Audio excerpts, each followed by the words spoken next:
12 बज के स्टार्ट करते हैं। तो देखो आप लोगों को मैंने रिलेशन बताया था, मतलब रिलेशन बनाने की कोशिश की थी, और सेट ए बताया था मैंने, सेट बी बताया था, और सेट ए और सेट बी कितने तरह के रिलेशंस बना सकते हैं, जहाँ पे मैंने बताया होगा 1 to 1, many to one, 1 to many और many to many, right?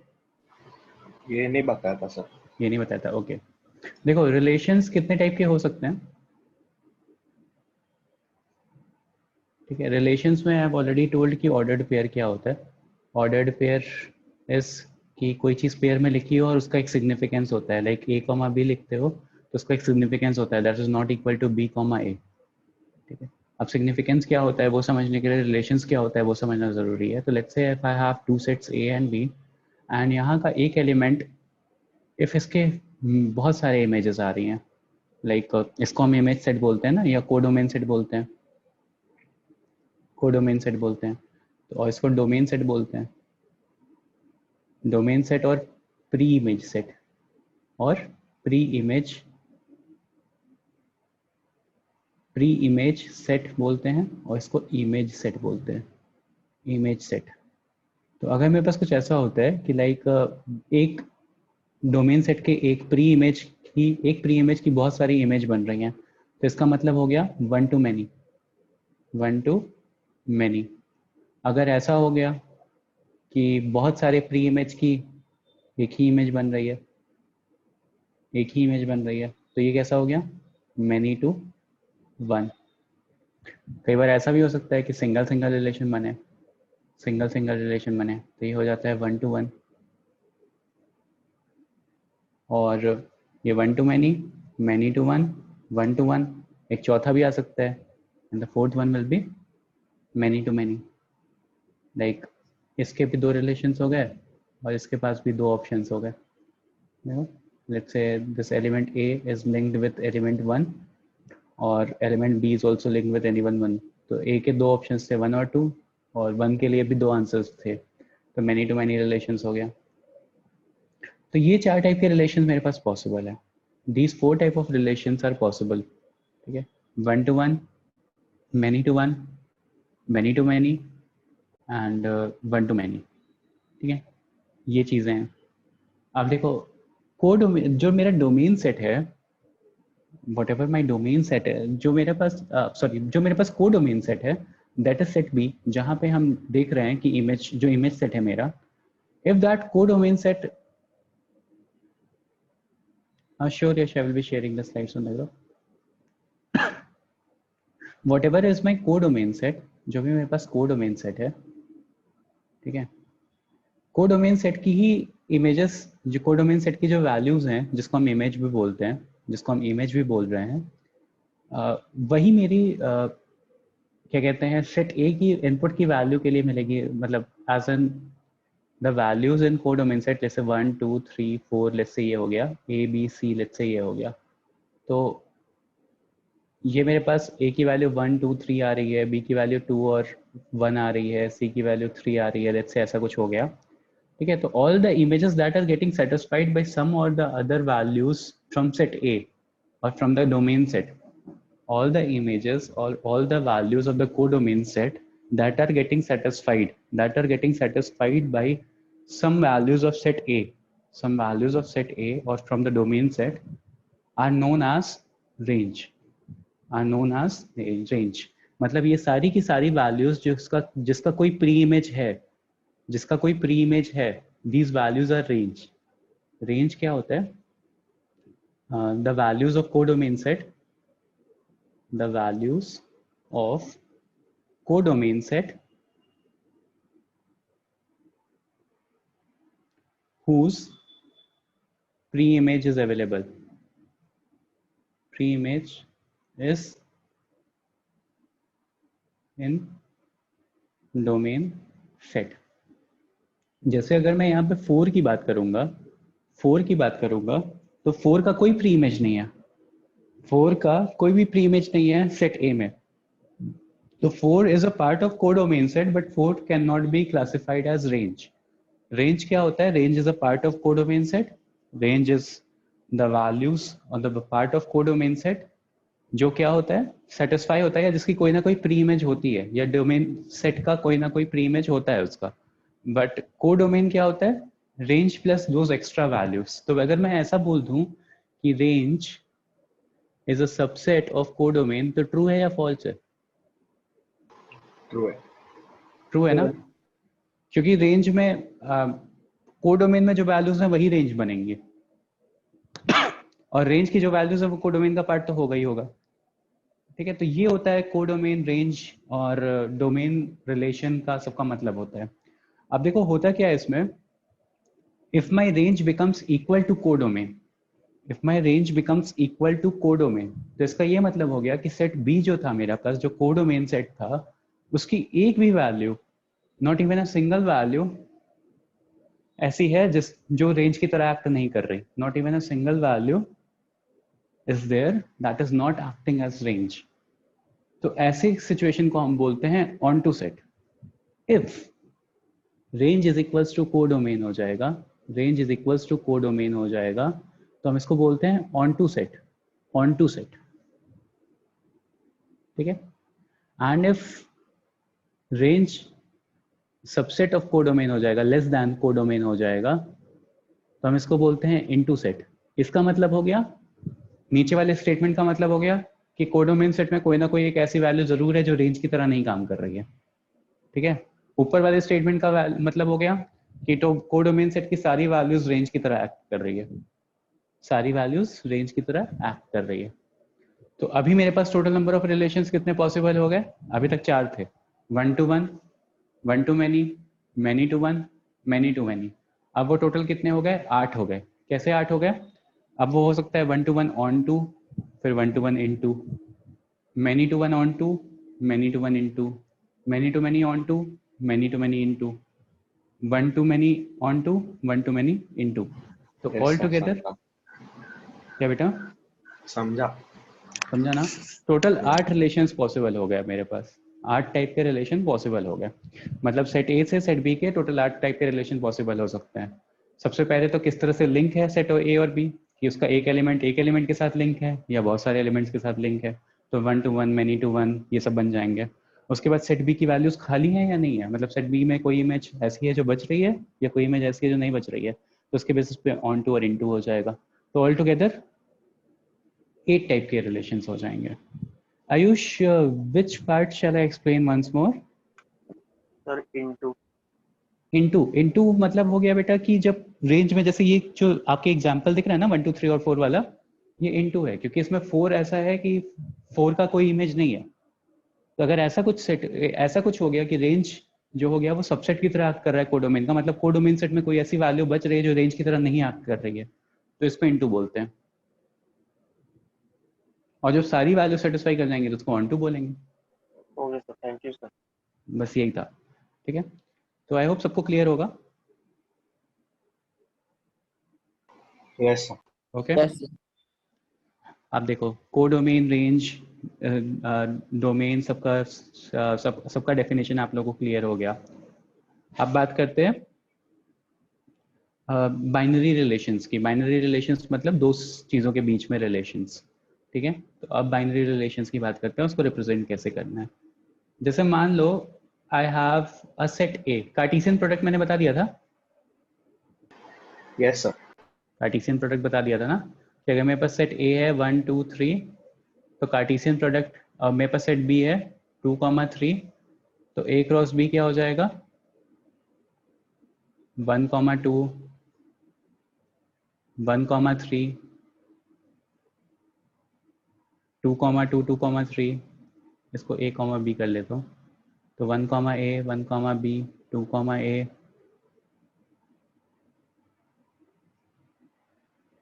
2 B, and 3 A and 3 B.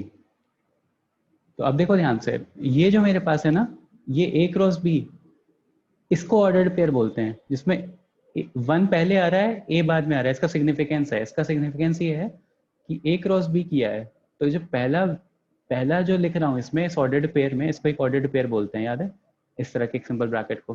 तो अगर यस मेरे सर। पास जो पहला एलिमेंट आ रहा है, इसका सिग्निफिकेंस ये है कि that will be the element from first set, and जो सेकंड एलिमेंट आ रहा है, तो अगर इसको मैंने a 1 लिख दिया, तो इसका मतलब हो गया कि a small a is an element of capital A, जो कि गलत है। That is not true. तो इसलिए ऑर्डर्ड पेयर का एक सिग्निफिकेंस होता है, ठीक है।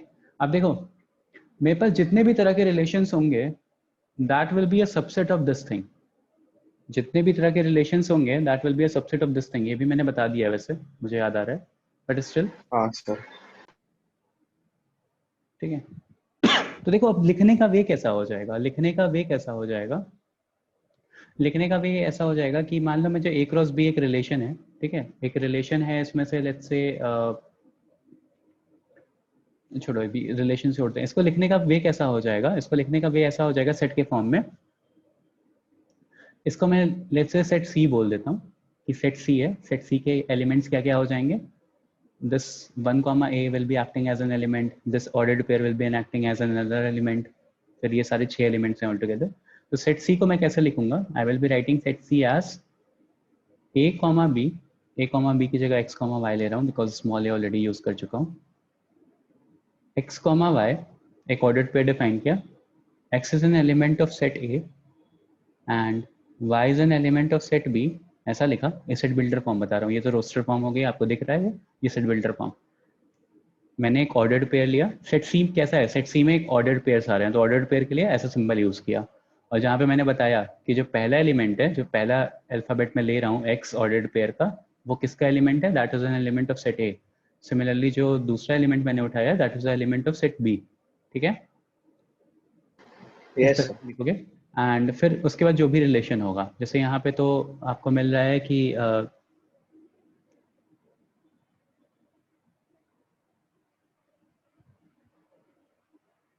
क्या कहते हैं, सी इज एन मतलब यहाँ पे the relation is A cross B, तो यहाँ पे आप डायरेक्टली लिख दोगे कि the relation is A cross B, semicolon दे करके, कॉमा नहीं, सेमी कॉलन दे करके ए क्रॉस बी लिख दोगे कि आपने क्या किया है, ए क्रॉस बी के सारे एलिमेंट्स पिक किए हैं, ठीक है। इस तरह से मतलब अभी इसको थोड़ा बेटर वे में समझने की कोशिश करते हैं, एक दो एग्जांपल्स और लेता हूँ। Let's say I have set builder form का नोटेशन समझना बेटा बस, 1 2 एंड 3, ठीक है। और सेट बी में I have 4 5 and 6, and let's say I want to decide a relation where a is less than or equal to b, where a is less than or equal to b, ठीक है, ऐसा एक relation बनाना है, a is related to b in such a way that a is less than or equal to b। अब मैं क्या करूंगा, set सी लिखूंगा, सेट सी में क्या लिखूंगा, मैं एक ऑर्डर्ड पेयर लूंगा x comma y such that x is an element of set a comma y is an element of set b, y is an element of set b semi colon, ठीक है, comma, semi colon का मतलब हो गया कि इस चीज से जो कंटिन्यूएशन चल रहा था उससे ब्रेक हो गया है, ठीक है। अब क्या करेंगे, रिलेशन क्या है, x इज लेस देन और इक्वल टू y, x को a का एलिमेंट लिया है और जब x को वेरी कराओगे जैसे सेट्स में करते थे तो x will be less than और इक्वल टू y। तो यहाँ से जब आप पिक करोगे सेट ये दिया हुआ, ये दिया हुआ है, तो आपको मिल जाएगा कि सेट सी की क्या क्या वैल्यूज होनी चाहिए, 1,4 है, हाँ है, 1,5 है, हाँ है, और जो भी वैल्यूज आपको लिखनी होगी आप लिखोगे, सारी की सारी वैल्यूज आ जाएंगी। तो जो सेट सी आया मेरे पास, जो सेट सी आया मेरे पास, यही मेरा फिर डोमेन और रेंज डिफाइन करने के काम आएगा। तो यहाँ पे क्या होता है ना, जो भी हम ऑर्डर्ड पेयर बनाते हैं उसमें जो पहला एलिमेंट होता है that acts as a domain, वो डोमेन की तरह एक्ट करता है, और जो सेकेंड एलिमेंट होता है वो मेरे पास रेंज की तरह एक्ट करता है। लाइक अगर मैं आपसे बोलूंगा कि यहाँ पे डोमेन क्या होगा, तो डोमेन विल बी 1 2 and 3, और अगर मैं आपसे बोलूँ रेंज क्या होगा, तो range will be 4 5 and 6, 4 5 and 6। देखो 1,4 1,5 1,6, तो ये जो पहला एलिमेंट है ये डोमेन की तरह एक्ट कर रहा है, तो डोमेन आ गया। Second element is acting as range, तो सेकेंड एलिमेंट की जो भी वैल्यूज होंगी वो रेंज की तरह आ गई। तो ये होता है ऑल टुगेदर रिलेशन। रिलेशन क्या होता है कि दो सेट्स को एक साथ लिखना, दो सेट्स को एक साथ रिलेट करके एंड फिर उसका लिखना। तो रिलेशन कैसे हो सकते हैं वो बता दिया, रिलेशन को रिप्रेजेंट कैसे करते हो वो बता दिया। क्वेश्चंस पे मूव करें। सर हाँ बेटा। Yes sir. सर आपने इधर ए सबसेट और क्या लिखा है वो, या ग्रेटर देन का साइन है वो? a इज लेस देन और equal to y, less okay than sir. और इक्वल टू b। सबसेट के लिए u यूज करूंगा, ठीक है। आई नो मेरा थोड़ी राइटिंग का इशू है, बट फिर भी इतना समझ में आना चाहिए, बोलता भी रहता हूँ ना, वो भी सुना करो। ओके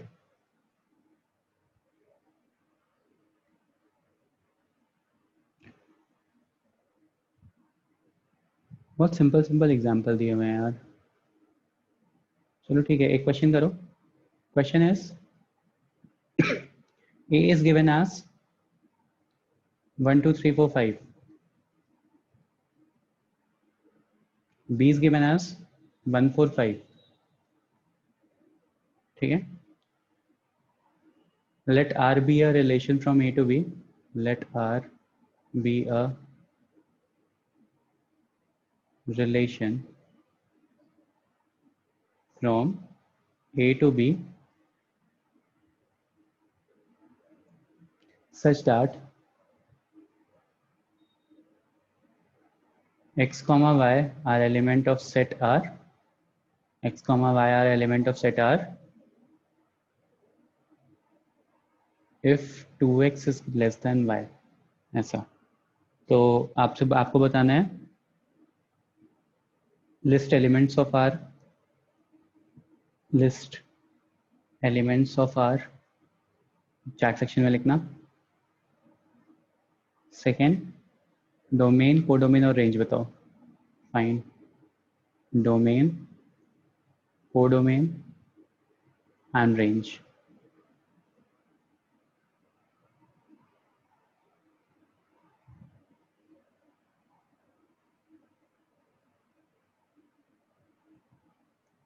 तो सेट आर के एलिमेंट्स बताओ क्या क्या आएंगे।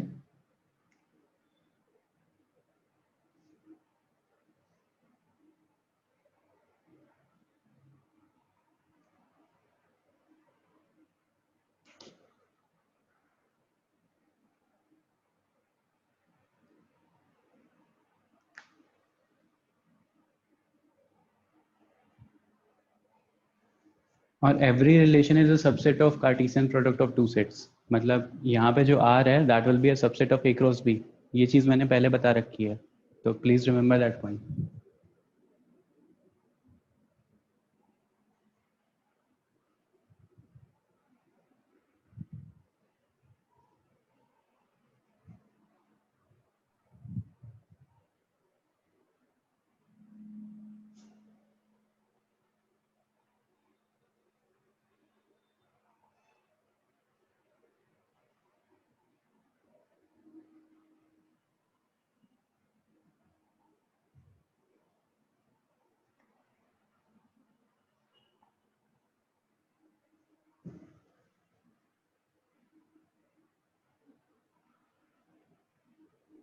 सर 3 ही आएंगे ना? हाँ आर 3 में आएंगे बेटा, 3 आएंगे, राइट करेक्ट। क्या क्या आ रहे हैं 3 में, देखो क्या रिलेशन दिया हुआ है। 1 x is 4 less than y, right. तो x की वैल्यू अगर 1 रखेंगे तो डबल कर लो उसका, 2 हो जाएगा। 4 4 और 5 से कम है तो एक आ जाएगा 1,4, एक आ जाएगा 1,5। 1,5 x की वैल्यू 2 रखो, उसका डबल कर लो 5 तो 4 इज लेस देन 5, तो 2,5 एक आ जाएगा। और कोई सेट और कोई रिलेशन नहीं आएगा, राइट। यस और कोई रिलेशन नहीं आएगा तो डोमेन क्या हो गया, 1,2 डोमेन विल बी 1,2 क्योंकि 1,2 आपने इनपुट दिया है, ठीक है। रेंज क्या हो जाएगा, 4,5 वेरी गुड, 4,5 हो जाएगा क्योंकि जो आउटपुट मिल रहा है वो 4,5 मिल रहा है। और कोडोमेन क्या हो जाएगा, 1,4,5। 5 पूरा का पूरा set B will be my codomain always. अभी समझ में आया बेटर, वो जो चीज मैं बताने की कोशिश कर रहा था प्रीवियस एग्जांपल्स में या जनरल वे में, एवरीवन। हाँ सर। Sir yes sir. तो पूरे के पूरे डोमेन के सेट को क्या बोलते हैं फिर? डोमेन सेट, पूरे के पूरे डोमेन को सेट को प्री इमेज सेट बोलते हैं, pre image set.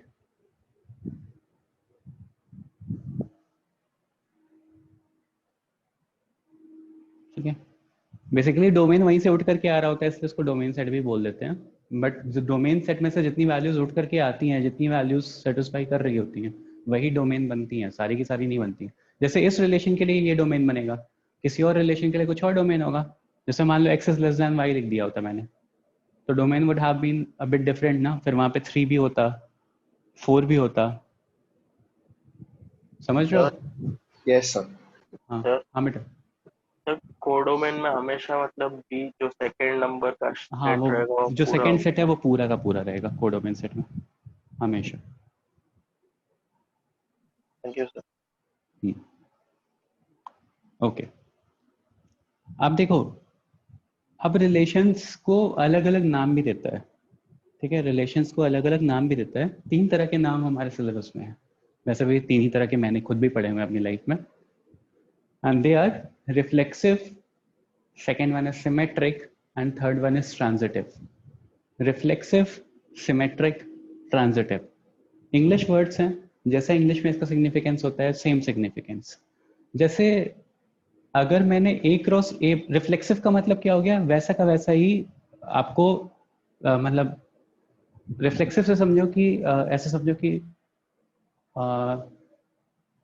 A is related to A consider कर रहे हैं कि ए के साथ रिलेशन देख रहे हैं, और फिर जो भी रिलेशन की टर्म्स दी हुई हैं सेटिस्फाई कर रहा है या नहीं कर रहा है।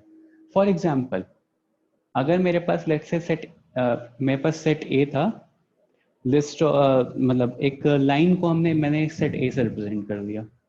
फॉर एग्जाम्पल मतलब जो देखो लिख के समझाता हूँ, 3 तरह के रिलेशंस पॉसिबल होते हैं, reflexive, symmetric and transitive.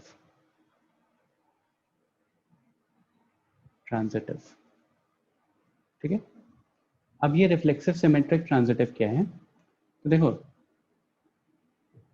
Reflexive का मतलब हो गया कि इसको आइडेंटिटी रिलेशंस बोलते हैं। 3 तरह के आइडेंटिटी रिलेशंस है मेरे पास, ठीक है। मतलब आइडेंटिटी रिलेशंस का मतलब ये हो गया कि सेट ए के एलिमेंट, एक ही सेट है मेरे पास और उसी के एलिमेंट्स को कंपेयर करना। लाइक सेट ए के एलिमेंट लेट्स से एक ए था, तो A is related to A, as on A के ही रिलेशंस को कंसिडर कर लेगा, तो इसको आइडेंटिटी रिलेशंस बोलते हैं। और एक मेरे पास बाइनरी रिलेशंस होते हैं। बाइनरी रिलेशंस का मतलब हो गया कि 2 सेट्स को कंपेयर करना। तो जो 2 सेट्स को कंपेयर करना था वो मैंने ऑलरेडी बता दिया कि 1 और 1 आता है, 1 to many आता है, many to 1 आता है, and so on. Identity relations में क्या कहते हैं, यही मैं बोल रहा था कि अगर किसी एक सेट को खुद से ही कंपेयर करते हैं, ठीक है, तो किस तरह के रिलेशंस बनते हैं? तो 3 तरह के रिलेशंस बनते हैं, रिफ्लेक्सिव, सिमेट्रिक और ट्रांजिटिव। अब रिफ्लेक्सिव, सिमेट्रिक और ट्रांजिटिव का मतलब क्या होता है पहले वो समझते हैं, फिर बाद में आगे बढ़ते हैं चीज़ों को समझने के लिए। तो रिफ्लेक्सिव का मतलब हो गया कि अगर मैंने if ordered pair A comma A आया मेरे पास, मतलब ए को ए के साथ ही कंपेयर करना, ठीक है, is an element of A relation set for every mathematical terms में पहले लिख लेते हैं, A element of A, that is, इसका सिग्निफिकेंस क्या हो गया, A is related to A for every A element of A. मतलब सिग्निफिकेंस ये हो गया कि सेट ए में, सेट कैपिटल ए में जितने भी मेरे एलिमेंट्स हैं वो सारे के सारे खुद से रिलेटेड हैं। कैसे रिलेटेड हैं? जैसे मान लो मैंने बोल दिया कि सेट ए है मेरे पास, एक line y is equals to mx plus c. Set A is a set of lines. Set A is a set of lines. Set A is a set of lines having all the line y is equals to mx plus y is equals to x plus c. Y is equals to x plus c. तो y is equals to x plus c का मतलब हो गया कि आपको दिख रहा होगा कि ये सारी की सारी पैरेलल लाइंस हैं। All these lines are parallel, right? क्योंकि सबका स्लोप 1 हो गया। All the lines are parallel because the slope is 1 for every line. तो अलग अलग लाइन्स होंगी ऐसी, कुछ कुछ पास हो रही होंगी स्लोप 1 वाली। अब जैसे मान लो मेरे पास मैंने स्टेटमेंट यूज किया कि let's say this is a line A, this is a line B, this is a line C, this is a line D, transitive,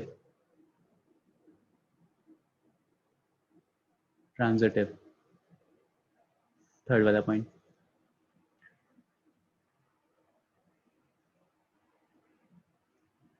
okay, let's say I have different lines A B C and D और आपको दिख रहा है y is equals to x plus C form में है, तो all these lines are parallel. अब reflexive क्या कहता है? रिफ्लेक्सिव सेज कि a is related to a, मतलब इस a रिलेशन क्या है? All the lines are parallel to each other. Relation क्या है इस पर्टिकुलर सिचुएशन में? मतलब सेट A के जो एलिमेंट्स हैं वो क्या हैं? All the lines are parallel to each other. तो मैंने एक सेट उठा लिया उसका y is equals to x plus C, तो ये सारी की सारी लाइंस मुझे पैरेलल मिलेंगी। A B से पैरेलल है, B C से पैरेलल है, C D से पैरेलल है एंड सो ऑन। अब रिफ्लेक्सिव तब होगा, कोई भी रिलेशन रिफ्लेक्सिव तब होगा जब the line is parallel to itself. जो मेरे पास स्मॉल a वाली लाइन है या स्मॉल b वाली लाइन है, इज द स्मॉल b वाली line parallel to small b वाली लाइन इटसेल्फ? क्या कभी एक लाइन खुद से पैरेलल हो सकती है या नहीं हो सकती है? हो सकती है। हो सकती है। तो इस सिचुएशन में मैं बोलूंगा कि दिस इज रिफ्लेक्सिव, ये रिफ्लेक्सिव रिलेशन है। If a is related to a, खुद से ही वो रिलेट हो जा रहा है, तो हम बोलेंगे कि रिफ्लेक्सिव है। ठीक है, अब आप कहोगे कि सर इस सिचुएशन में तो हमेशा ही हो जाएगा। सर कोई और एग्जांपल है आपके पास? हाँ है, बिल्कुल है। जैसे मान लो सेट ऑफ परपेंडिकुलर लाइंस ले लिया, ए बी और ए और बी एक दूसरे से परपेंडिकुलर थे। ठीक है, सेट ऑफ परपेंडिकुलर लाइंस ले लिया instead of parallel lines. If I am taking set of parallel lines, perpendicular lines. अब देखो, क्या A is perpendicular to A? Yes sir. अरे अभी मार खाओगे। कोई लाइन खुद से परपेंडिकुलर कैसे हो सकती है? नहीं होगी ना। तो रिफ्लेक्सिव नहीं हो गया इस सिचुएशन में। अगर मैंने सेट ऑफ परपेंडिकुलर लाइंस ले लिया तो a is not related to a, a is not perpendicular to a। Relation क्या था? Perpendicular lines. Relation was perpendicular lines. इस पर्टिकुलर सिचुएशन में नहीं है, उस पर्टिकुलर सिचुएशन में है। देख, पैरेलल वाली सिचुएशन में है, परपेंडिकुलर वाले में नहीं है। अब सिमेट्रिक की बात करते हैं। तो सिमेट्रिक का मतलब हो गया, if a is related to b, then b is related to a in the same case। जैसे मान लो if a is perpendicular to b, तो b is perpendicular to a, true or false? True. तो symmetric हो गया। if a is parallel to b, तो b is parallel to a, true or false? True हो गया। ठीक है, तो उसको सिमेट्रिक हो गया। सिमेट्रिक मतलब दो चीजों को, दो एलिमेंट्स को कंपेयर करना। ठीक है, अब ट्रांजिटिव आता है। ट्रांजिटिव कि a is perpendicular to b and b is perpendicular to c। Parallel वाला देखते हैं पहले। if a is parallel to b and b is parallel to c, then a is parallel to c, true or false? if a is parallel to b, b is parallel to c। ध्यान से देखो, if a is parallel to b, b is parallel to c, तो a और c भी parallel होंगे? Yes. हाँ होंगे। Yes, Active हो गया। ठीक है, if a is perpendicular to b, b is perpendicular to c, तो a is perpendicular to c, true or false? False. False. तो ट्रांजिटिव नहीं हुआ, ट्रांजिटिव नहीं हुआ। तो रिफ्लेक्सिव में क्या करना होता है? रिफ्लेक्सिव में आपको जो भी रिलेशन दिया रहता है उसको खुद से देखना पड़ता है कि वो खुद से सेटिस्फाई कर रहा है या नहीं कर रहा है। ए इज रिलेटेड टू ए। ठीक है, तो मैथमेटिकल टर्म्स में वही लिखने की कोशिश की है मैंने। If A is, that is A is related to A for every A element of A. मतलब हर एलिमेंट्स के लिए वैसा होना चाहिए। लाइक अगर ए को उठा रहे हो तो ए से पैरेलल होना चाहिए, अगर बी को पिक कर रहे हो तो बी से पैरेलल होना चाहिए, सी को पिक कर रहे हो तो सी से पिक होना चाहिए। For every A element of A का ये मतलब है। क्लियर हुआ अभी ये पॉइंट? यस। सिमेट्रिक में क्या होता है कि किन्हीं दो एलिमेंट्स को हम कंपेयर कर रहे होते हैं, किन्हीं दो एलिमेंट्स को कंपेयर कर रहे होते हैं सेट ए के। तो अगर ए बी से परपेंडिकुलर है तो बी भी ए से परपेंडिकुलर है। अगर ए बी से पैरेलल है तो बी भी ए से। रिवर्स मतलब अगर ए और बी का एक रिलेशन बन रहा है तो बी और ए का भी सेम रिलेशन बनना चाहिए। If A is related to B for every A element of B, then B should be also be related to A, vice versa. ठीक है, थर्ड केस ट्रांजिटिव कि अगर ए और बी और सी के बीच में रिलेशन है तो वही सेम रिलेशन ए और सी के बीच में भी एग्जिस्ट करना चाहिए। अगर करेगा तो ठीक है, नहीं करेगा तो फिर गलत है। ट्रांजिटिव का मतलब हो गया कि if A is related to B and B is related to C, then A and C should also be related to each other. Questions के थ्रू अभी ज्यादा बेटर समझ में आएगा। कॉन्सेप्ट समझ में आया आइडेंटिटी रिलेशन का? ट्रांजिटिव का एग्जांपल क्या दिया? ट्रांजिटिव का एग्जांपल जैसे मान लो if A is parallel to B and B is parallel to C, तो ए और सी पैरेलल है। हाँ यस सर, समझा। तो वो ट्रांजिटिव हो गए। अगर A is perpendicular to B and B is perpendicular to C, तो A और C परपेंडिकुलर हैं? नहीं है, सर। तो वो ट्रांजिटिव नहीं है। ठीक है, इससे ज़्यादा सिंपल एग्जांपल नहीं है, मतलब बहुत सिंपल बना दिया। और अगर किसी सिचुएशन में तीनों सेटिस्फाई कर रहे हो, रिफ्लेक्सिव भी, सिमेट्रिक भी, ट्रांजिटिव भी, जैसे पैरेलल वाले केस में कर रहे थे, A is parallel to A is parallel to B is parallel to C and so on, तो ऐसे अगर ट्रांजिटिव भी सेटिस्फाई कर रहा था, तो ऐसे रिलेशंस को हम बोलते हैं इक्विवेलेंस रिलेशन। इक्विवेलेंस रिलेशन, एक सेकेंड।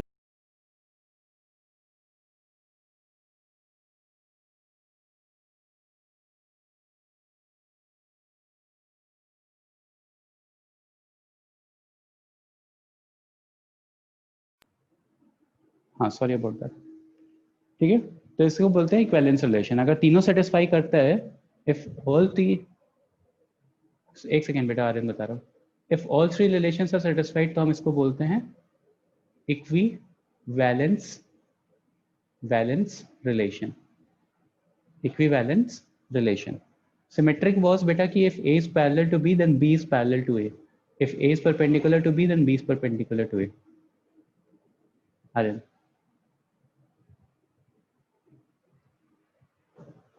ठीक है, अब करने की कोशिश करते हैं, क्वेश्चन की तरफ समझने की कोशिश करते हैं। तो क्वेश्चन इज, हाँ बेटा कुछ बोल रहा था कोई? अच्छा, आइडेंटिटी रिलेशन क्यों होता है? क्योंकि एक ही सेट को कंसिडर कर रहे थे और उसी के एलिमेंट्स को देख रहे होते हैं। एक ही बाइनरी रिलेशंस मतलब दो सेट, बाइनरी दो, आइडेंटिटी मतलब एक। ठीक है सर, हाँ बोलो बेटा। आपने अभी लास्ट स्लाइड में जा सकते हैं? हाँ श्योर। आप लास्ट स्लाइड में जा सकते हैं? यहाँ पे आपने बोला ना कि A is perpendicular to B, B is perpendicular to C, then A is not perpendicular to C. वो सिर्फ इसी केस में ट्रू है ना, क्योंकि एक्स वाई जेड एक्सिस अगर ले वो तो तीनों भी एक दूसरे से परपेंडिकुलर होते हैं।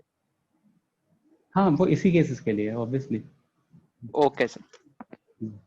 अगर आप वो एक्स वाई जेड एक्सेस लोगे तो हाँ ऑब्वियसली वो चीज़ फिर सही हो जाएगी कि फेस परपेंडिकुलर टू बी। अगर ये सेट में मैंने एक आई एक्सेस लिया, एक जे एक्सेस लिया और एक के एक्सेस लिया, जिससे आप वेक्टर्स पढ़ चुके हो फिजिक्स में, तो obviously these three are perpendicular. तो फिर हाँ वो सही है। If I is perpendicular to J, J is perpendicular to K, then K is perpendicular to I, तो वहाँ पे ट्रांजिटिव हो जाएगा।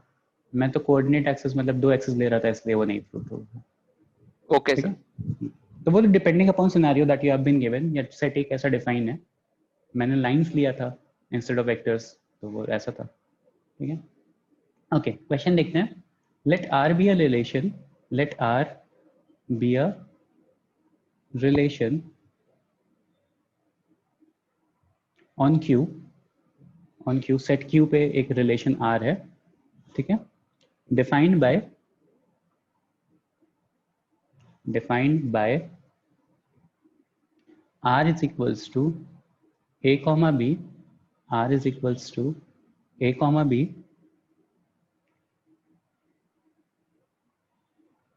where देखो ऐसा भी कर सकता है, ऐसे भी कर सकता है, फॉरवर्ड स्लैश भी यूज कर सकता है, बताया हुआ है दोनों सेट्स में। ठीक है, तो कैसे भी दिया हो।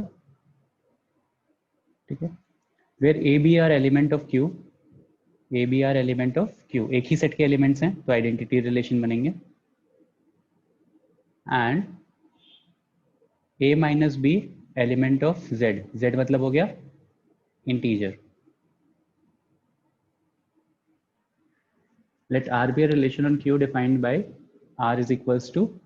ठीक है, तो आपको बताना है कि आर इक्विवेलेंस रिलेशन है कि नहीं। Is R an equivalence relation. तो सबसे पहले हम क्या करेंगे, सबसे पहले हम रिफ्लेक्सिव के लेटर चेक करेंगे। ठीक है, तो हम क्या करेंगे, a माइनस ए करेंगे, instead of a minus B हम क्या करेंगे, a माइनस ए करेंगे। तो a माइनस ए हमेशा जीरो आएगा।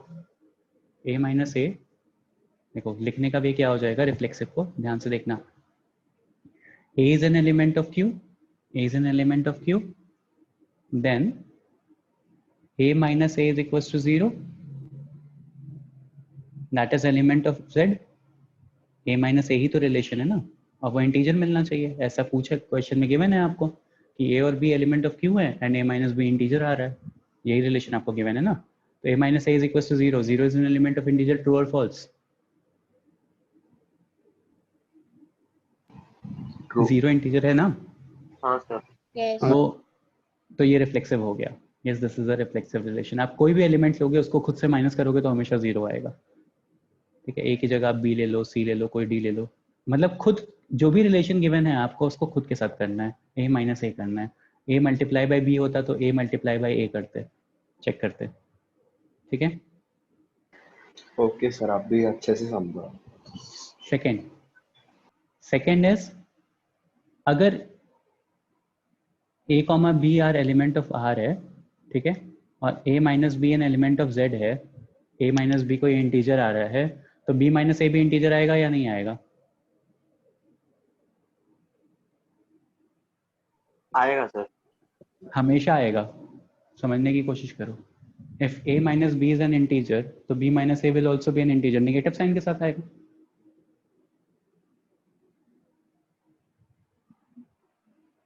क्लियर हुआ ये point? Yes, sir. If A is related to B, then B should also be related to A. B should also relate to A in the same manner. अगर A minus B element of integer आ रहा है, अगर if A minus B is an element of integer, तो B minus A will also be an element of integer. This will be always true. ठीक है, तो ये symmetric भी हो गया.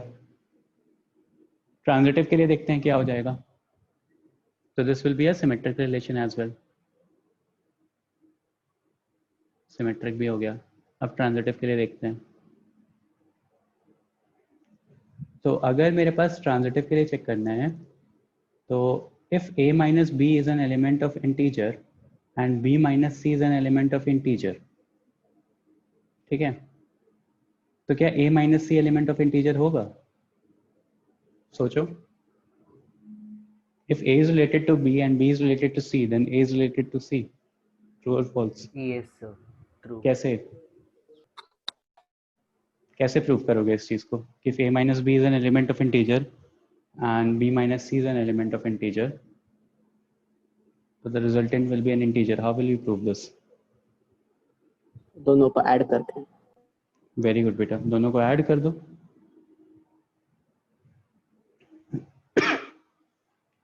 दोनों को ऐड कर दो.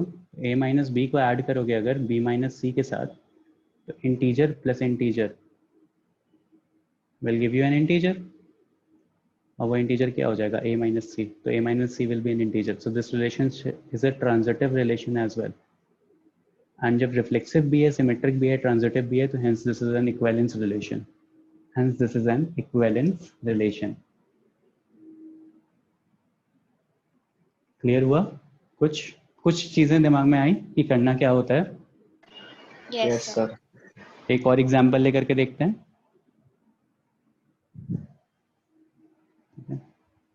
द एग्जांपल इज, एक रिलेशन है इज कॉन्ग्रुएंट टू. एक रिलेशन है मेरे पास, रिलेशन है is congruent to, is congruent to, ठीक है, on set of all triangles, on set of all triangles. ठीक है, एक ट्राइंगल, सारे ट्राइंगल का सेट लिया है और एक रिलेशन डिफाइन कर दिया is congruent to. तो अब आपको बताना है कि ये इक्विवेलेंस रिलेशन है या नहीं है. तो मैं एक एक करके पूछूंगा, फिर बताना. ठीक है, क्वेश्चन समझ में आया कि एक सारे ट्राइंगल, जितने भी पॉसिबल ट्राइंगल्स थे उनको एक सेट में रख दिया. ठीक है, और उसमें से मैंने एक रिलेशन पिक किया is congruent to, is congruent to. ठीक है, अब मैं चेक करूंगा कि ये रिलेशन जो है वो इक्विवेलेंस रिलेशन है या नहीं है. तो लेट्स से मैंने एक सेट ऑफ ट्राइंगल्स लिया था, उसमें से कुछ ट्राइंगल्स होंगे जो कॉन्ग्रुएंट होंगे, कुछ ट्राइंगल्स होंगे जो नहीं कॉन्ग्रुएंट होंगे. तो हमें जब रिलेशन दिया है तो हमें उन्हीं ट्राइंगल्स को कंसिडर करना है जो गिवन रिलेशन है मेरा. ठीक है, तो इस कॉन्ग्रुएंट टू रिलेशन है तो कॉन्ग्रुएंट वाले सारे ट्राइंगल्स को पिक कर लेते हैं. ठीक है, अब उस कॉन्ग्रुएंट वाले सारे ट्राइंगल्स को पिक करके एक सेट R बना दिया मैंने, ठीक है, एक रिलेशन बना दिया मैंने। अब इस रिलेशन में देखते हैं, तो एक ट्राइंगल क्या खुद से कॉन्ग्रुएंट हो सकता है? Yes, sir. Yes, sir. हमेशा हो सकता है, किसी को कोई प्रॉब्लम नहीं है इसमें। One triangle is always congruent to another triangle, मतलब टू इटसेल्फ। तो अगर ऐसा है तो दिस इज रिफ्लेक्सिव, रिफ्लेक्सिव हो गया। सिमेट्रिक के लिए अगर एक triangle A is congruent to another triangle B, तो क्या B is congruent to A? Yes, sir. Yes sir. तो सिमेट्रिक भी हो गया। And if A is congruent to B and B is congruent to C, तो C is congruent to A, Yes, sir. तो transitive भी हो गया। Hence this is an equivalence relation. Hence this is an equivalence relation. बस इतना सा concept है, simple सा, ठीक है। A को A के साथ रिलेट करो, A को B के साथ रिलेट करो, और B को A के साथ दिखा दो, और फिर A को B के साथ और B को C के साथ रिलेट करके फिर A को C के साथ शो कर दो। अगर हो गया तो इक्विवेलेंस रिलेशन है, अगर नहीं हुआ तो इक्विवेलेंस रिलेशन नहीं है। कॉन्सेप्ट वाइज बस इतना ही है। नंबर ऑफ क्वेश्चंस में थोड़े ज्यादा सर करवा अभी सकते हो अगर सिमिलर होता तो नहीं होता ना? सिमिलर होता तो A सिमिलर टू A होता। अब देखो जो कॉन्ग्रुएंट हो जाता वो तो सिमिलर हो ही सकता है ना। सर थर्ड वाला रिलेशन नहीं हो सकता था ना, ट्रांसलेट? क्यों नहीं हो सकता? अब A similar to B and B similar to C, तो A और C भी तो सिमिलर हो सकते हैं ना। हाँ सर। कॉन्ग्रुएंट का तो सब केस हो गया सिमिलर ना। सर तो ऐसी कौन सी प्रॉपर्टी है जो इक्विवेलेंस के लिए? अभी इस परपेंडिकुलर टू बताया था मैंने, वो इक्विवेलेंस नहीं था। ओके।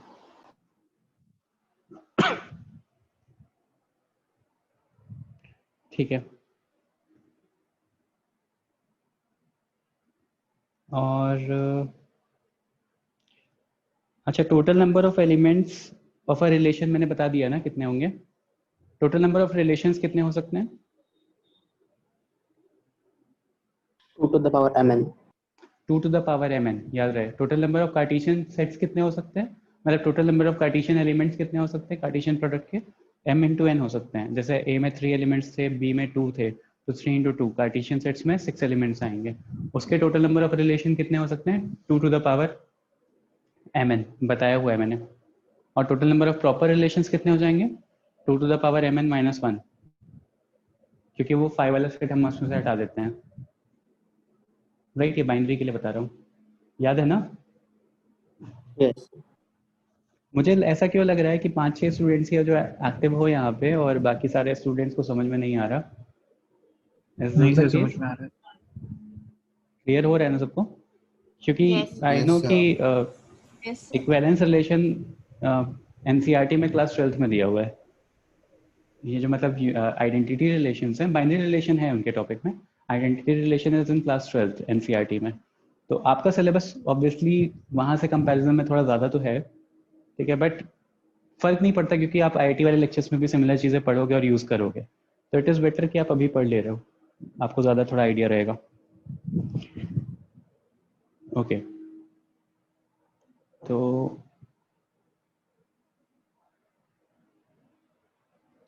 एक फाइनल क्वेश्चन करते हैं, मतलब एक फाइनल क्वेश्चन एज एन, और भी क्वेश्चंस करवाऊंगा।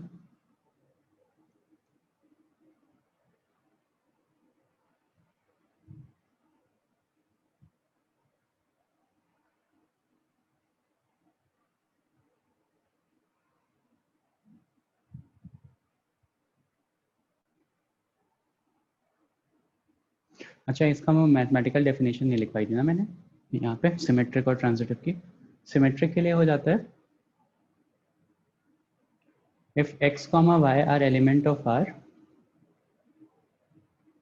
and y, x, if x, y element of R, then y, x भी element of R हो जाए, उसी R रिलेशन का पार्ट हो जाए, for all x, y element of set A, for all x, y element of set A। तो हम R को सिमेट्रिक बोलते हैं, देन रिलेशन इज सिमेट्रिक। और यहाँ पे if x, y are element of R and y, z are element of R, then x, z भी element of R हो जाए, मतलब रिलेशन में आ जाए, for all x, y, z element of R, for all x, y, z element of A। Concept समझने की कोशिश करो, क्या कह रहे हैं? सिमेट्रिक के लिए x, y element of R है, देन y, x भी एक रिलेशन हो जाए, मतलब x, y एक ऑर्डर्ड पेयर होता है ना, तो वो रिलेशन एलिमेंट ऑफ R हो गया, R रिलेशन का पार्ट हो गया, देन y, x भी एलिमेंट का पार्ट हो जाए। लाइक अगर a, b, a is parallel to b, ये उस रिलेशन सेट का पार्ट है, तो b is parallel to a, ordered pair change हो रहा है यहाँ पे, देखो ध्यान से आइडेंटिटी रिलेशन में, b is parallel to a। अब b को डोमेन की तरह ट्रीट कर रहे हो, a को को डोमेन सेट की तरह ट्रीट कर रहे हो आइडेंटिटी रिलेशन में, ध्यान दे रहे हो यहाँ पे? तो इफ a, b या x, y is an element of relation set, then y, x is also an element of relation set, वो भी ट्रू हो रहा है, तो हम उसको सिमेट्रिक बोलेंगे। यहाँ पे कोडोमेन और डोमेन का कोई सिग्निफिकेंस नहीं आता है, बट मैं समझाने की कोशिश कर रहा हूँ कि वहाँ पे ऑर्डर्ड पेयर को चेंज नहीं कर सकते थे, क्योंकि रिलेशन डिफाइन नहीं होता था, क्योंकि दो सेट्स थे, तो एक सेट को आप इनपुट की तरह मानते थे, दूसरे को आउटपुट की तरह मानते थे। यहाँ पे एक सेट है, मतलब एक ही सेट है, तो उनके एलिमेंट्स को आप आपस में इधर उधर कर सकते हो, लाइक x को y के साथ रिलेट कर सकते हो, y को भी x के साथ रिलेट कर सकते हो। ऑर्डर्ड पेयर में हम दो सेट्स को लेते थे, याद है बाइनरी ऑपरेशंस में, तो वहाँ पे सेट A को रिलेट कर रहे थे सेट B से, तो वहाँ पे उसका सिग्निफिकेंस अलग था, यहाँ पे ऑर्डर्ड पेयर का सिग्निफिकेंस अलग है। If x and y are same elements, x और y अगर रिलेटेड है तो y और x भी अगर रिलेट कर जाएगा तो हम उसको सिमेट्रिक बोल देंगे। x, y और yz रिलेटेड है और x, z भी रिलेट कर जाएगा तो हम उसको ट्रांजिटिव बोल देंगे। कहने का ये मतलब हो गया। Okay yes sir. Yes, sir. ठीक है, तो नेक्स्ट इज एक सिंपल सा क्वेश्चन करो।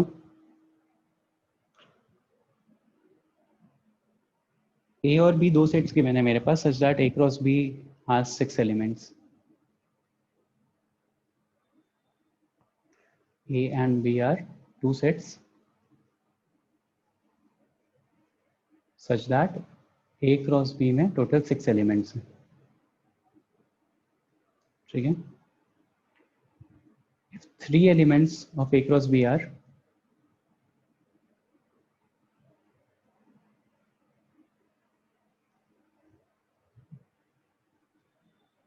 if 3 elements of A cross B are 1, 3, 2, 5 and 3, 3, to find the remaining elements.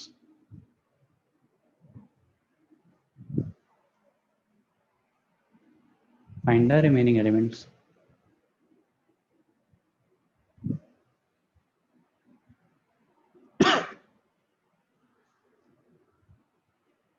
या रिमेनिंग एलिमेंट्स छोड़ो, सेट ए और सेट बी बताओ क्या क्या हो सकता है। बहुत इजी क्वेश्चन है ना।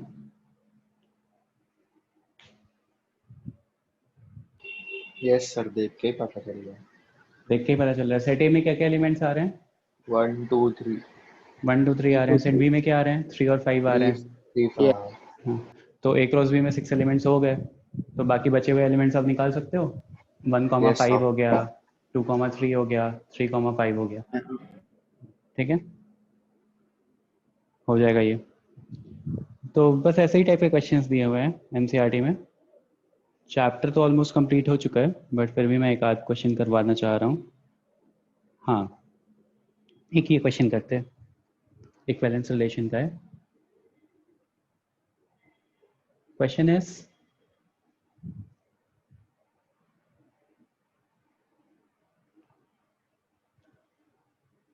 चेक करना है whether the following is equivalence relation or not, ठीक है। क्वेश्चन दिया हुआ है R in A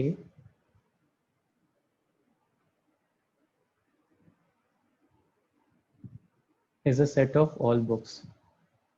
Relation in A is set of all books, set of all books का एक रिलेशन दिया हुआ है, ठीक है, गिवन बाय फिर रिलेशन को डिफाइन किया है, x, y such that x and y have same number of pages,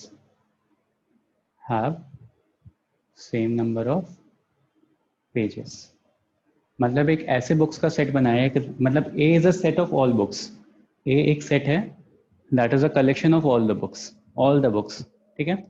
उसमें से जो रिलेशन है वो रिलेशन मैंने ऐसा डिफाइन किया है कि मैं उन बुक्स को कंसिडर करूंगा जिनके नंबर ऑफ पेजेस सेम हो, लाइक 100 बुक पेजेस वाले बुक्स कंसिडर कर लिए, उनका एक सेट बना दिया, ठीक है। तो अब बताओ ये रिलेशन इक्विवेलेंस है कि नहीं, तो उसके लिए सबसे पहले रिफ्लेक्सिव चेक करते हैं। तो एक बुक का खुद से जब कंपेयर करोगे तो नंबर ऑफ पेजेस तो सेम ही आएंगे, ये तो सबको ही दिख रहा होगा, पता है बाय डिफॉल्ट, राइट। है ना सर, इक्विवेलेंस है। इक्विवेलेंस है लेकिन रिफ्लेक्सिव एक एक करके चेक करते हैं, सबको समझने दो वो पॉइंट, ठीक है। तो every book will have equal pages with itself as compared when you will be comparing it with itself. अगर मैंने एक ऐसा रिलेशन बनाया है जहाँ पे लेट्स से 100 बुक्स हैं और 100 बुक्स के इक्वल पेजेस हैं, तो हर बुक के खुद से कंपेयर करोगे तो इक्वली पेजेस आएंगे ना। जैसे ये पॉइंट क्लियर हो रहा है कि नहीं हो रहा है? हाँ sir. Yes, sir. Yes, sir. अच्छा, Yes, sir. अगर Yes, x उसी रिलेशन में अगर मैंने दो बुक्स उठाए, इफ A में और B में इक्वल पेजेस थे तो B और A में भी इक्वल पेजेस होंगे, और अगर A और B और C में सेम पेजेस थे तो A और C में भी, किसी भी तरह से डिफाइन कर लो, इक्विवेलेंस रिलेशन दिख रहा है आपको, ठीक है। ये तो बहुत जनरलाइज एग्जांपल हो गया। एक और एग्जांपल लेते हैं, थोड़ा मैथमेटिकल एग्जांपल लेते हैं, ठीक है। R in A where A is defined as x element of integer 0 is less than x less than or equal to 12 such that का सिंबल ये भी होता है और ये भी होता है, ठीक है। given by R is equals to, मतलब ये सेट A है और उसका relation is given by A, B such that mod of A minus B is a multiple of 4.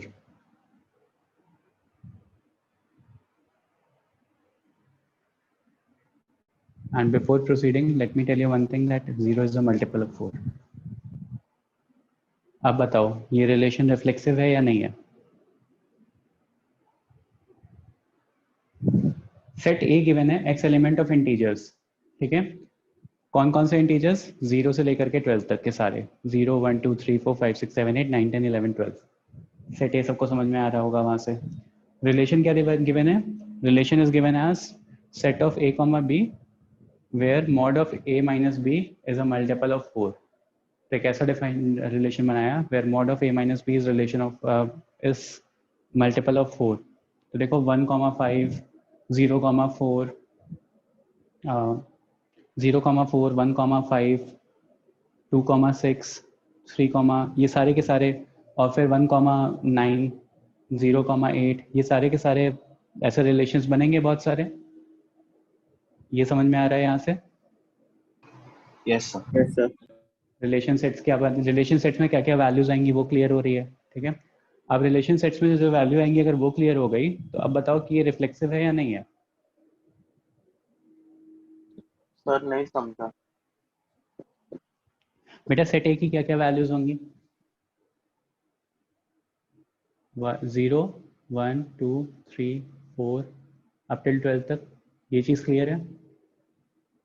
X element of Z लिखा हुआ है। रिलेशन सेट में क्या क्या वैल्यूज आएंगी? ऑर्डर्ड पेयर्स आएंगे।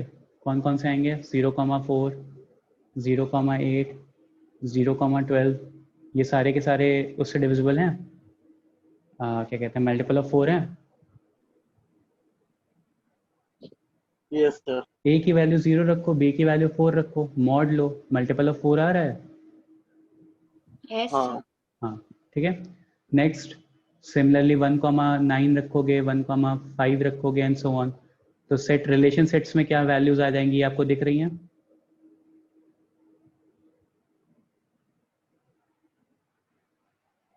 क्लियर हुआ इतना? बहुत सारी वैल्यूज आएंगी डॉट डॉट डॉट, बहुत सारे मल्टीपल ऑफ 4 आएंगे जो इस रिलेशन को फॉलो करेंगे। अब मैं बता रहा हूँ आपको कि मल्टीपल ऑफ 4 में ये भी वैल्यूज पॉसिबल होती हैं। ध्यान से देखो 1, 1, 0, 0, 2, 2, ये सब भी तो मल्टीपल ऑफ 4 है। 0 is a multiple of 4, 0 is a multiple of every number. True और फॉल्स? ट्रू।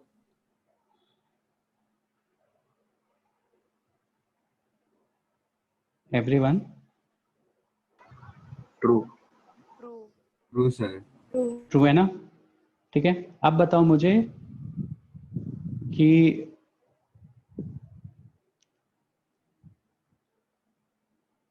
क्या कहते हैं, रिफ्लेक्सिव होगा कि नहीं होगा? होगा सर। होगा। Yes. क्योंकि 0 इज अ मल्टीपल तो होगा। क्यों होगा? क्योंकि अगर 1, 1 देखो 1, 1 अगर इसका पार्ट हो गया, if 1, 1 is a part of relation set, तो a, a अगर रिलेशन सेट का पार्ट हो गया तो फिर हो गया ना मल्टीपल, मतलब रिफ्लेक्सिव हो गया वहां से। सिमिलरली अगर मैं 1, 9 का एक पेयर बना रहा हूँ, 9, 1 का भी एक पेयर बना रहा हूँ, तो a, b और b, a दोनों पेयर मिल रहे हैं मुझे रिलेशन सेट में, तो सिमेट्रिक भी हो गया। मॉड लिखा हुआ है ना, तो 1, 9 करो, 1 -9 करो, चाहे 9 -1 करो, बात तो एक ही है ना। सर ये नहीं समझा। अरे बेटा यहाँ पे, अच्छा मान लो मुझे 0 की जगह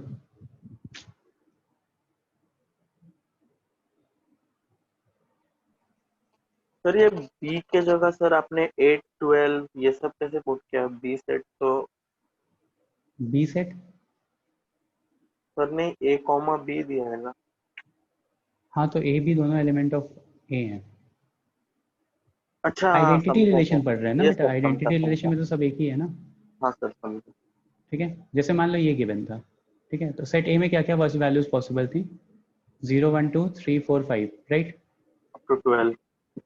12 नहीं भी नहीं 5 कर दिया अभी मैंने। हाँ, कम से। ठीक है, अब देखो रिलेशन सेट में क्या क्या वैल्यूज पॉसिबल हो सकती हैं जो इस रिलेशन को सेटिस्फाई करे। Mod of a b is a multiple of 4, mod of a minus b is an element of 4, तो 0, 4 एक सेट हो सकता है मोहित? Yes sir. 4, 0 भी हो सकता है, हाँ। हाँ 1, 1, 1, 5। 5 भी हो सकता है, 5, 1 भी हो सकता है। Yes sir. ठीक है, 1, 1 भी हो सकता है, 0, 0 भी हो सकता है, ये 0 भी मल्टीपल ऑफ 4 होता है ना। 2, 2 भी हो सकता है, 3, 3 भी हो सकता है, 4, 4 भी हो सकता है, एंड 5, 5 भी हो सकता है। और कोई रिलेशन पॉसिबल है? No sir. कोई और रिलेशन पॉसिबल है? रिलेशन सेट में कोई और वैल्यू पॉसिबल है, कोई और एलिमेंट पॉसिबल है? नहीं सर। नहीं पॉसिबल है। 2 इज अ एलिमेंट ऑफ 4 नहीं है, 2 इज अ मल्टीपल ऑफ 4, पूछ रहा हूं मैं।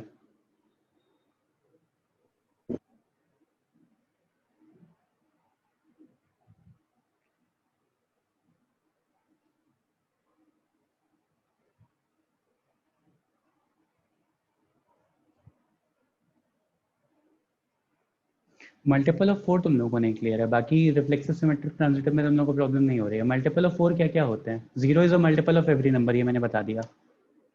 और 4 का मल्टीपल क्या क्या हो सकता है? 4 itself। 4 इटसेल्फ, तो एवरी नंबर एंड 0, ये दो चीजें हैं जो मल्टीपल होंगी। तो 2 is a multiple of 4, true और false? True sir. False. False. Okay, true is a, क्यों मतलब फॉल्स है? राइट, करेक्ट, फॉल्स है। ऐसा मतलब ऐसे समझो कि मल्टीपल ऑफ 4, तो 4 के मल्टीपल्स क्या हो सकते हैं? 4 into 0, 4 into 1, 4 into 2, 4 into 3, 4 into 4, ये सब 4 के मल्टीपल्स हुए।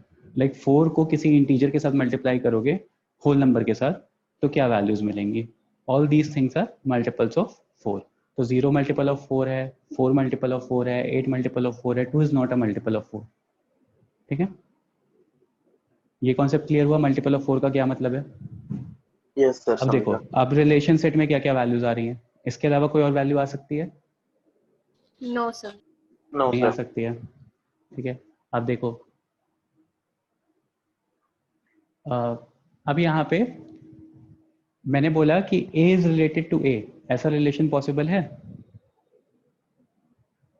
तो हाँ, 0 अगर मल्टीपल ऑफ 4 है तो A माइनस A करोगे तो 0 आ जाएगा, तो पॉसिबल है ना. देखो इतनी सारी वैल्यूज है जो पॉसिबल है, तो ये रिफ्लेक्सिव हो रहा है ना. रिफ्लेक्सिव की डेफिनेशन देखो क्या थी. रिफ्लेक्सिव की डेफिनेशन थी कि A comma A is an element of R. तो पॉसिबल होता है रिफ्लेक्सिव. तो A कॉमा हाँ A sir. Relation of R आ रहा है, तो रिफ्लेक्सिव पॉसिबल है. Symmetric, if A comma B is a relation of R, तो B कॉमा A भी रिलेशन ऑफ R हो जाएगा. Should be an element of R. तो if A comma B is an element of R, तो B comma A भी element of R आ रहा है, हाँ सर। यस तो सर। सिमेट्रिक भी हो जाएगा. ट्रांजिटिव के लिए 12 वाले केस में ट्रांजिटिव आ रहा था, इस वाले केस में नहीं आ रहा है, ये मैंने थोड़ा कॉन्ट्रैक्ट कर दिया था. अब 12 वाला देखना तो थोड़ा लंबा जाएगा. तो 12 वाले को 12 वाले को सोचने के लिए क्या करते हैं, देखो ऐसा. 12 वाले के लिए बताओ कैसे सोचोगे.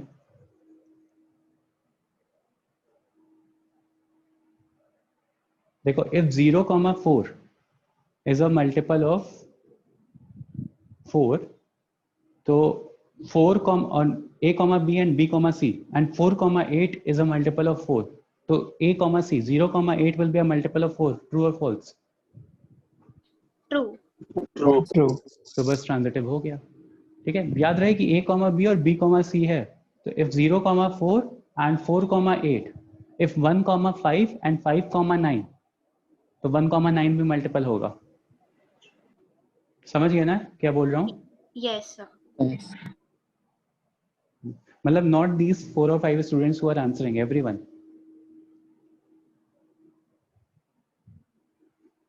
ठीक है, बस इतना सही कॉन्सेप्ट है बेटा कि if A comma B is related to B comma C, if A comma B and B comma C are element of relation set, तो A और C भी element of relation set होने चाहिए. तो हाँ होगा ना. if 0 comma 4 and 4 comma 8 relation set का पार्ट हो गया, तो 0 comma 8 भी relation set का पार्ट होगा. हाँ होगा. वो तो मैंने अभी 5 पे कंस्ट्रेंट कर दिया इसलिए नहीं हो रहा है, लेकिन बाकी 12 तक के लिए तो था ना.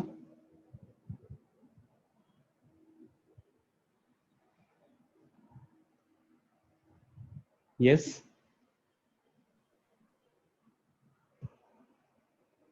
Yes. ओके, अच्छा अगर ये 5 कर दिया तो ट्रांजिटिव है कि नहीं है. 12 की जगह अगर 5 कर दिया तो whether this is transitive or not. No sir. नहीं है ना transitive. No sir. No sir. No, sir. नहीं, 8 का डिफरेंस लगेगा ना। 8 का डिफरेंस लगेगा उसको प्रूफ करने के लिए. तो this is not transitive, this is reflexive and symmetric but not transitive. वो 12 था तो वहां पे ट्रांजिटिव हो रहा था. ठीक है.